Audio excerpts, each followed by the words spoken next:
কাজী রওনক হোসেন, আপনাকে দিয়ে যদি আলোচনাটা শুরু করি, বলছিলাম যে নতুন এক বাংলাদেশের কথা আমরা বলছি এবং সেই বাংলাদেশ ঘিরে কিন্তু পুরো জাতি স্বপ্নে বিভোর।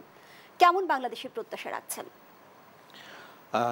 নিঃসন্দেহে 15 বছরের স্বৈরাচারের নিষ্পেষণের পর এই যে ছাত্রদের আন্দোলনে বা ছাত্রদের বিপ্লবের মধ্যে দিয়ে যে স্বাধীনতা আমরা এখন দ্বিতীয়বারের মতন অর্জন করেছি, তো সেখানে তো আমাদের প্রত্যাশা, আমাদের স্বপ্ন অনেক বড়।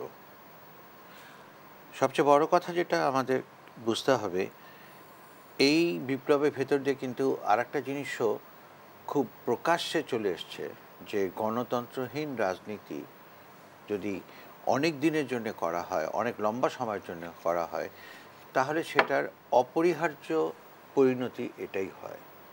এবং মানুষের ভিতরে কি পরিমাণ পুঞ্জীভূত ক্ষোভ ছিল সেটারও বহিঃপ্রকাশ হয়েছে। অনেক ক্ষেত্রেই আমরা সব কিছুর সাথে একমত হতে পারি না, অনেক ভাঙচুর হয়েছে, আগুন হয়েছে, সব কিছু এইভাবে না হলেও হয়তো বা হতো, কিন্তু মানুষের যে ক্ষোভ, এই ক্ষোভটাকে তো আপনি দমিয়ে রাখতে পারবেন না, যেটা আস্তে আস্তে কমে যাচ্ছে। আর ছাত্ররা যেই সংস্কারের কথা বলছে, এই সংস্কার যদি না হয় তাহলে কিন্তু পুরো অভ্যুত্থানটার যেই ফল, সেই ফলটাই একেবারে মানে বিফলে যাবে। এবং আমি স্পষ্টভাবে মনে করি, প্রথমেই আমি ছাত্রদেরকে স্যালুট করি যারা এই কদিনের অভ্যুত্থানে নিজেদের জীবন আত্মাহুতি দিয়েছে তাদেরকে। এবং ছাত্ররা দেখেন, শুধু এই অভ্যুত্থানটাই না, এরপরে এখন ছাত্ররা যে রাস্তায় যেই যান নিয়ন্ত্রণে যে কাজ করে যাচ্ছে, আপনি অবাক হয়ে যাবেন।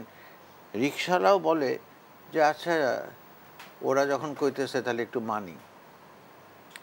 আমি নিজের কানে শুনেছি যে এক ভদ্রলোক, উনি বলছেন এরকম বাচ্চারা থামিয়েছে যে আপনারা এত সিনিয়র হয়ে আপনি হেলমেট ছাড়া চলছেন। তো ওই ভদ্রলোকের উত্তর ছিল যে আমি জীবনে কোনোদিন হেলমেট পরি নাই, ভবিষ্যতেও পরব না, আপনারা কি করবেন করেন। তখন ওই ছাত্রদের একটা উক্তি ছিল যেটা তাকে মানে শেলের মতন বুকে বেঁধেছে, যে আঙ্কেল, আপনারা যদি এই কথা বলেন, আমরা কার কাছ থেকে কি শিখব, তাহলে আমাদের আচরণ কি হবে। তো উনি তখন একদম মানে সরি বলে টলে বলেছে, আমি জীবনে আর কোনোদিন হেলমেট ছাড়া চলবো না। রাস্তাগুলোতে যান, হ্যাঁ, ওরা তো আর ট্রেন ট্রাফিক না, ওদেরও হয়তো বা কিছু এলোমেলো জটলা লেগে যাচ্ছে, কিন্তু তারপরেও ওরা যেরকম আপ্রাণ চেষ্টা করে এই ট্রাফিক নিয়ন্ত্রণ করছে, এটাও কিন্তু একটা সংস্কার। এবং সংস্কার এখন আমাদের আসলে প্রতিটি ক্ষেত্রে দরকার। আমাদের যেই ইনস্টিটিউশনগুলো ছিল সবগুলো তো একেবারে ধূলিসাৎ করে দেওয়া হয়েছে, কোথাও কোনো ইনস্টিটিউশন নাই, সব হয়েছে দলীয়, মানে আপনার কি বলবো, যে এক একটা ইনস্টিটিউশন এক একটা দলীয় আখড়া। তো অন্তত সেখান থেকে তো বেরিয়ে আসবে। আপনি চিন্তা করতে পারেন যে একটা থানার ওসি থানার ভেতরে বসে দলীয় স্লোগান দেয়, তার মানে আমরা কোথায় চলে গিয়েছিলাম। আমার বিশ্বাস ছাত্র ছাত্রীরা যেভাবে এসছে, তারা নিশ্চয়ই আপ্রাণ চেষ্টা করবে এটাকে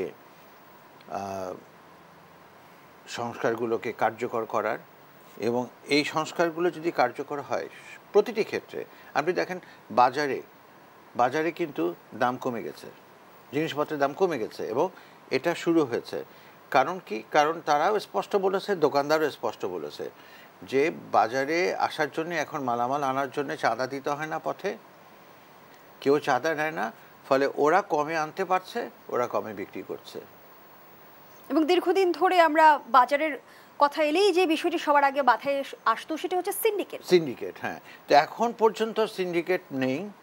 এখন ভবিষ্যতে আবার কখন সিন্ডিকেট এসে যাবে জানি না, কারণ টাকার ব্যাপার, তো টাকাটা খুব লোভনীয় জিনিস, এটা যে কোনো মুহূর্তেই মানুষকে আর কি বদলে দিতে পারে।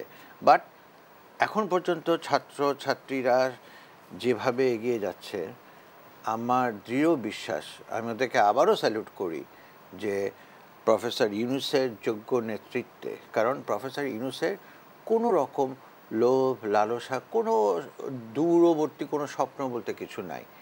ওনার ধ্যান ধারণা হলো ওনার নিজের জগৎ এবং দেশ।